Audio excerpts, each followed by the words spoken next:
A blessed day, everyone. My name is Brother Kix, and welcome to this week's episode of HUGOT LINES. Thank you so much for joining us again. I hope all of you are doing great and feeling blessed wherever you are. For this week's episode of HUGOT LINES, we have another very interesting topic about something that a lot of people find difficult to do. And I'm sure makaka-relate tayo with this topic because most of the time, we get to experience it. So for this week's episode, we will talk about forgiveness. And our hugot line for today is, bakit ba ang hirap magpatawad? Bakit ba ang hirap magpatawad? Or some people would say, sana all forgiving. Are you one of those people na nahihirapan magpatawad? Do you often find yourself struggling to extend and offer forgiveness?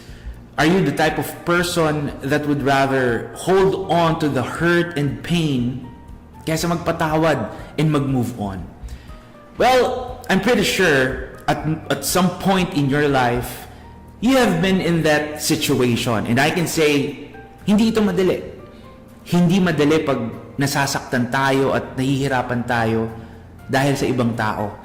It's never easy, especially when your pain is caused by someone that matters to you or someone you love.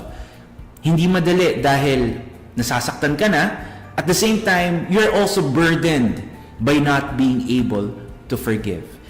Well, the truth is, maaaring mahirap magpatawad. But you know what, friends? Ang mas mahirap ay ang hindi magpatawad. It's more difficult not to forgive.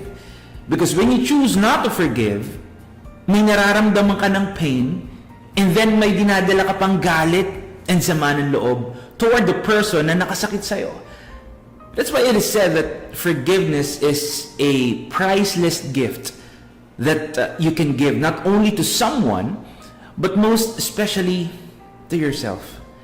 Because forgiving is not just for the person who caused you pain. Forgiving is more of for you.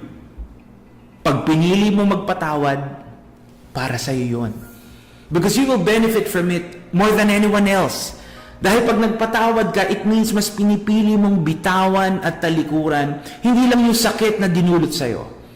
But most importantly, pinipili mong bitawan yung galit at sama ng loob na dinadala mo, which is best para sa'yo. The truth is, kaya nagiging mahirap magpatawad is because most of the time, people are simply not willing to forgive. People tend to hold back when it comes to extending and offering forgiveness. And madalas, ang excuse natin is that we are still hurt, or the pain is still fresh, or we are still not over it, or hindi pa tayo ready to forgive. Unfortunately, instead na magpatawad tayo, people would rather dwell and hold on to their reasons para hindi magpatawad.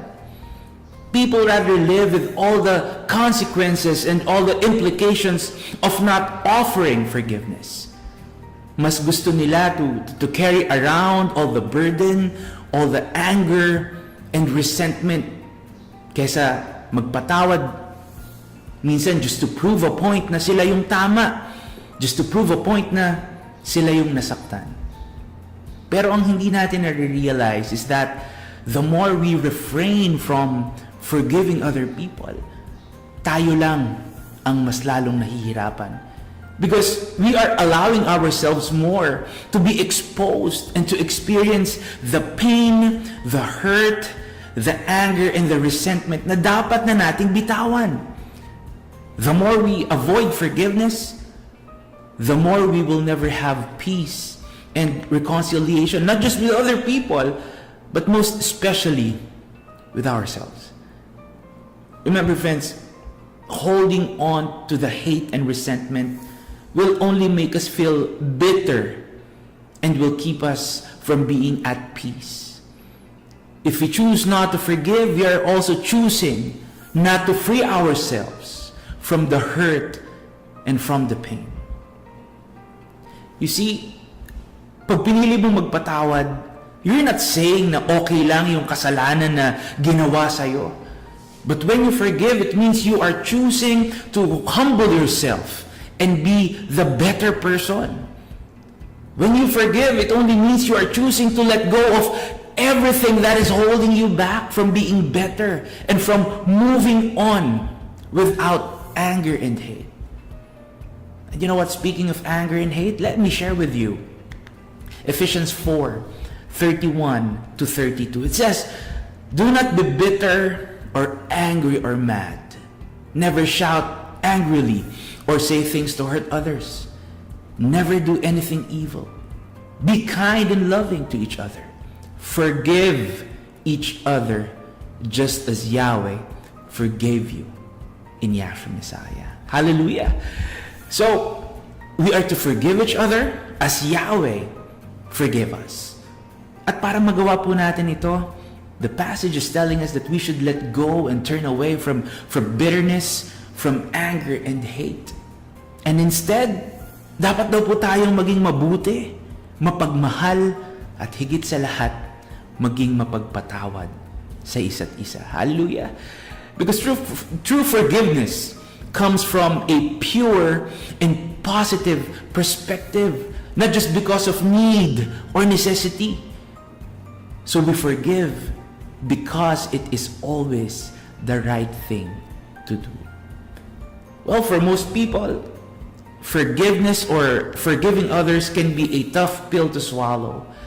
But then again, always remember that regardless of the pain, regardless of the hurt that you are going through, I encourage you to find it in your heart to forgive.